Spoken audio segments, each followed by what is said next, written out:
김치로 50kg 감량 성공. 김치는 내 인생의 구세주예요. 한국인들이라면 매일같이 먹는 음식 중 하나가 바로 김치인데요. 과거에 외국에 거주하는 한국인들은 김치 냄새를 숨기기 위해 숨어서 먹거나 김치 냄새를 없애기 위해 양치질을 몇 번씩 하고 밖에 나갔다는 서글픈 이야기들도 있었지만 지금은 전 세계적으로 한류 바람을 타며 한식이 알려졌고 일본의 기무치 마케팅을 이기고 한국의 김치가 세계인들의 인식에 확고히 자리 잡았죠. 그런데 이 김치를 먹고 50kg 감량을 했다는 미국의 여성이 있는데요.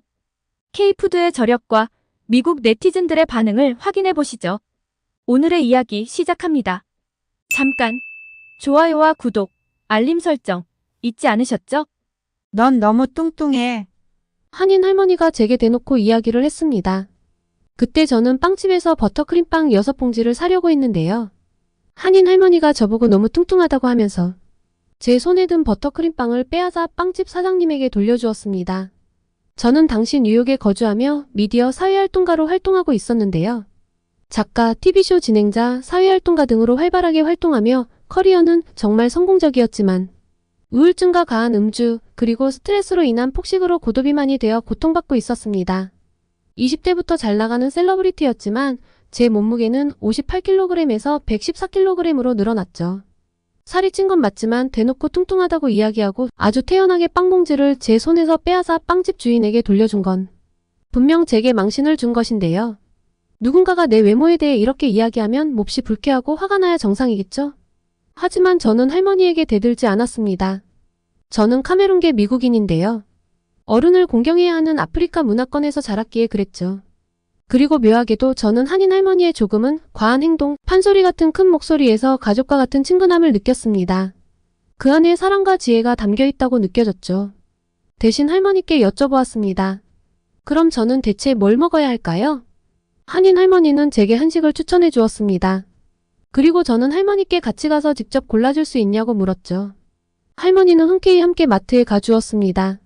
한아름마트라는 한인 마트로 절 데리고 갔죠. 할머니는 직접 재료들을 골라 카트에 넣어주었고 저는 많은 채소와 과일, 식재료를 사서 돌아왔습니다. 쇼핑 카트를 보니 울창한 숲을 통째로 옮겨놓은 것 같았는데요.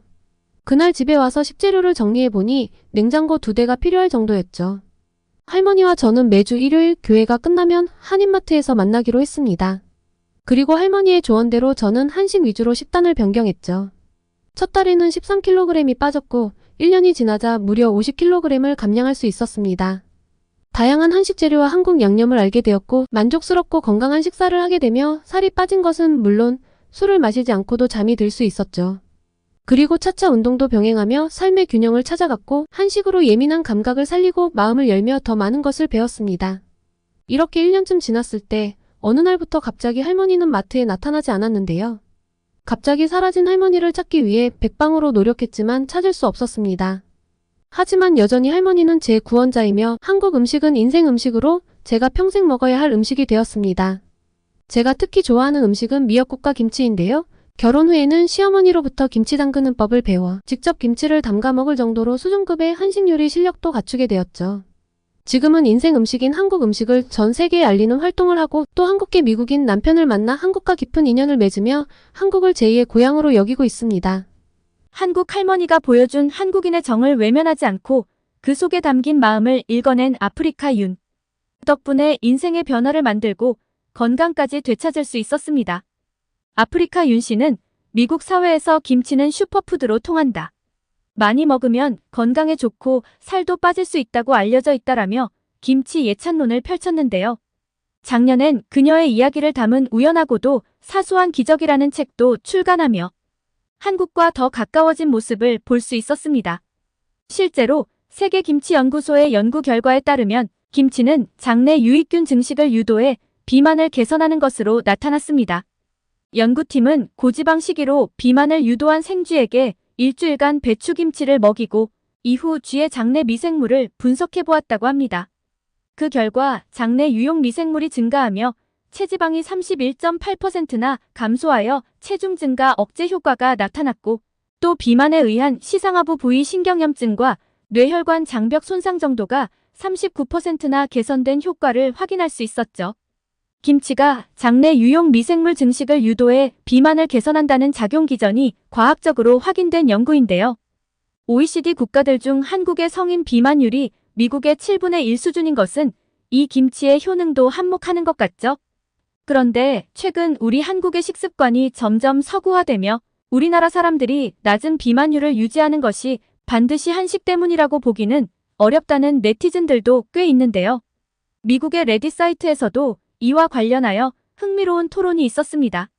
한국인들은 해외에 나가면 모든 음식이 짜다고 말하지.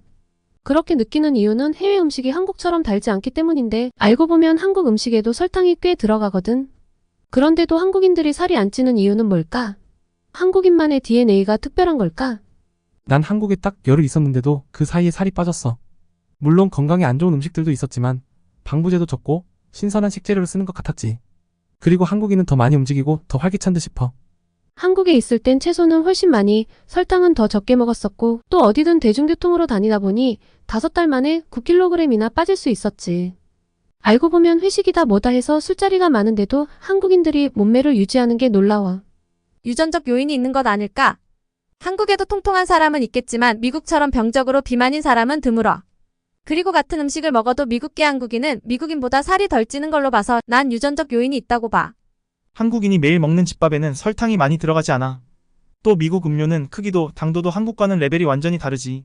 오래 생각해보고 내가 내린 결론인데 미국인이 살이 찌는 이유는 음식 때문이 아니라 설탕 범벅 음료수 때문이야. 한국 맥도날드의 음료수를 본 적이 있어? 한국 맥도날드의 음료수는 주로 콜라, 사이다 정도야. 그런데 미국의 맥도날드에는 음료가 다양하게 있고 사이즈도 엄청나지. 미국에서 통통했던 나도 한국에 살면서 살을 뺄 수 있었어. 서양인인 나는 빵, 감자, 파스타가 먹고 싶은데 한국인은 입맛 자체가 다른 것 같아. 하루 두 끼 정도를 밥과 김치, 반찬으로 해결하고 과일로 입가심하면 끝이더라고. 한국인이 식사로 먹는 밥과 반찬의 양을 보면 미국인들은 제대로 된 한 끼 식사로 인정하지 않을 거야. 또 한국에서 달다고 하는 음식은 미국에서는 명함도 못 내밀어. 한국인은 주로 칼로리가 낮은 아이스 아메리카노를 마시지. 미국인은 달콤한 라떼나 프라푸치노를 주로 마시고 미국인 1인당 하루 평균 설탕 섭취량은 126g이고 한국인은 평균 31g이라고. 그리고 미국에서는 질 좋고 신선한 음식이 비싸. 그러니 정크푸드에 의존하게 되지. 그런데 한국에서는 고기를 먹어도 다양한 채소에 싸먹잖아. 김치도 채소인데 한국인들은 그걸 매일 먹잖아. 전반적으로 한식은 채소가 많이 들어간 건강식이야. 살을 빼기 위해 노력해본 사람은 알지 않아? 운동보다는 식습관이 훨씬 더 중요하다는 걸. 한식으로 식습관이 잡히면 비만이 될 수 없다고 생각해. 한국인들은 달콤한 빵을 디저트로 먹지 매일 먹지는 않아. 떡볶이나 찜닭, 치킨은 양이 많아 보여도 대개 2사람 이상이 나눠 먹지. 미국에는 내놓는 음식의 양이 한국의 3배가 넘는 식당들도 있는걸. 그런 양을 삼시세끼 먹는다고 생각해봐. 살이 찔 수밖에 없지 않아?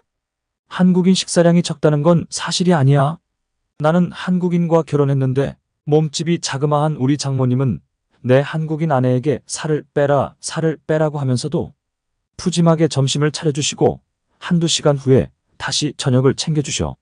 달고 기름진 음식을 아예 안 먹는 것도 아니고 먹는 음식의 양 자체도 꽤 되는데 한국인들이 날씬하단 건 유전적인 뭔가가 있는 게 확실해. 맞아, 한국인들은 결코 적게 먹지 않아. 한국인들과 술자리를 가져본 적이 있으면 알 텐데 맥주 한두 잔의 간단한 안주 정도로 술자리를 가지질 않더라고. 한국인들은 술자리를 옮길 때마다 주종을 바꾸고 그에 맞게 안주까지 항상 제대로 차려놓고 마신다고. 내 남자친구는 한국인인데 그의 동료들과 어울리는 술자리에 참석하면 어마어마한 양의 안주 때문에 겁부터 난다고. 많이 먹어도 뭘 먹느냐가 중요하지. 한국 식단의 상당 부분은 채소야. 양은 많아 보여도 칼로리로는 서양 식단에 비할 바가 못 되지. 그리고 한국인들은 기본적으로 꽤 걷잖아. 미국인은 어디나 차로 이동하기 때문에 따로 운동을 하지 않으면 살이 찔 수밖에 없어. 미국에서 걸어 다니면 위험할 수 있고 사람들이 안쓰럽게 봐. 내 생각엔 버터와 빵을 많이 먹어서가 아니라 차에 의존하는 습관이 미국 비만의 주범이라고 생각해. 내가 한국에 있을 땐 어디나 걸어 다닐 수 있어서 좋았는데 미국에서는 뉴욕 같은 데가 아니면 그렇게 걸어 다니는 건 불가능해. 맞아. 우리 집에서 직장까지 버스 타고 출근하려면 2시간 반이 걸려. 지하철은 당연히 없고. 난 한국에서 일을 했었는데 한국에서 미국으로 돌아온 지 8년 만에 14kg이 늘어서 20년 전 몸무게로 되돌아갔다고. 한국에 있을 땐 직장 출퇴근하고 피트니스 다녀오는 것만으로 하루 8,000에서 12,000보는 가뿐하게 걸었지. 미국인 대부분은 하루 3,000에서 4,000보 걷기도 어렵지 않아? 하루에 2,000보도 못 걷는 사람들도 꽤 있다고. 이 문제에 대한 답은 간단해. 한국인들은 자기 관리가 철저하지. 한국은 몇 년 안에 세계 최장 수국이 될 거라고 해. 그리고 교육도 영향이 있을 거야. 한국인은 어렸을 때부터 올바른 식습관과 운동에 대한 교육을 받는데 미국 아이들은 뭘 먹으면 건강에 안 좋은지만 배우잖아. 미국인에 비해 한국인들은 건강에 대해 훨씬 신경을 많이 쓰지. 7, 80대 한국 노인들의 활발한 모습을 보면 비결이 뭔지 배워야겠다는 생각이 들어. 최근엔 좀 달라진 느낌이야. 난 한국을 떠났다가 최근에 다시 돌아왔는데 그 사이 어른아이 할 것 없이 비만 인구가 많아진 것 같아. 전에는 거의 안 보였는데 말이지. 25년 전에 비하면 요즘엔 한국에서도 비만인 사람을 어렵지 않게 볼 수 있어. 패스트푸드 체인점들이 영향을 주는 것 아닐까? 미국 햄버거 체인점 등이 많이 들어왔잖아. 한국의 서구식 습관이 점점 퍼지고 있는데 아마 시간이 지나면 상황이 달라질 것 같아. 2000년대 초반과 비교해보면 한국에도 골목마다 빵집이 생겼고 사람들은 점점 한식을 멀리하고 있어. 여기까지 미국 레딧 사이트에 올라온 미국인들의 생각이었는데요. 여러분들은 어떻게 생각하시나요? 댓글로 의견을 남겨주세요. 오늘은 조금 특별히 한식에 푹 빠져 건강을 되찾은 아프리카 윤 씨의 이야기와 함께 한식과 관련된 미국 네티즌들의 반응도 함께 전해보았는데요. 오늘의 이야기 어떠셨나요? 오늘의 이야기가 마음에 드셨다면 구독과 좋아요를 눌러주세요. 여러분의 구독과 좋아요는 계속해서 좋은 사연을 소개할 수 있는 힘이 됩니다. 이상 감동저장소였습니다.